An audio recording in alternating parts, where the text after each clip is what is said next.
കള്ളാർ ടൗണിലെ കടയിൽ തീവെപ്പ്. രണ്ടംഗ സംഘം ഫർണിച്ചർ കട പെട്രോൾ ഒഴിച്ച് കത്തിച്ചു. കൃത്യത്തിനു ശേഷം ഇവിടെ നിന്നും കടന്നുകളഞ്ഞ ഇവരെ നേരം വെളുക്കുന്നതിന് മുമ്പ് തന്നെ രാജപുരം പോലീസ് പിടികൂടുകയും ചെയ്തു. ദിസ് ന്യൂസ് സ്പോൺസർഡ് ബൈ ഗുണമേന്മയോട് കൂടിയ ഉൽപ്പന്നങ്ങൾ മിതമായ നിരക്കിൽ Sreekrishna hardwares, MG road, Kasaragod. Kallar ടൗണിൽ പ്രവർത്തിക്കുന്ന ഒക്ലാവ് പുഞ്ചക്കര സ്വദേശി കുഞ്ഞഹമ്മദിന്റെ ഉടമസ്ഥതയിലുള്ള കടയാണ് രാത്രിയുടെ മറവിൽ രണ്ടംഗ സംഘം തീവച്ച് നശിപ്പിച്ചത്. ഷട്ടറിന്റെ വിടവിലൂടെ പെട്രോൾ അകത്തേക്കൊഴിച്ച് തീ കൊളുത്തുകയായിരുന്നു. ബുധനാഴ്ച പുലർച്ചെ 1 മണിയോടെയായിരുന്നു സംഭവം.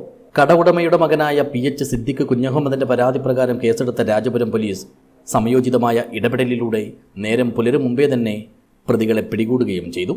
കൃത്യം നടത്തിയതിനു ശേഷം സ്ഥലത്തു നിന്നും രക്ഷപ്പെടുകയായിരുന്ന 1-ാം മൈൽ സ്വദേശി അബൂബക്കർ മുഹമ്മദ് എന്ന 45-കാരനെയും ഷാലോം എന്ന 35-കാരനെയും ഈ സമയം ഈ ഭാഗത്ത് നൈറ്റ് ഡ്യൂട്ടിയിലുണ്ടായിരുന്ന സീനിയർ സിവിൽ പോലീസ് ഓഫീസർ ദിലീപും ഡ്രൈവർ മണികണ്ഠനും ചേർന്നാണ് മണിക്കൂറുകൾക്കുള്ളിൽ തന്നെ വലയിലാക്കിയത്.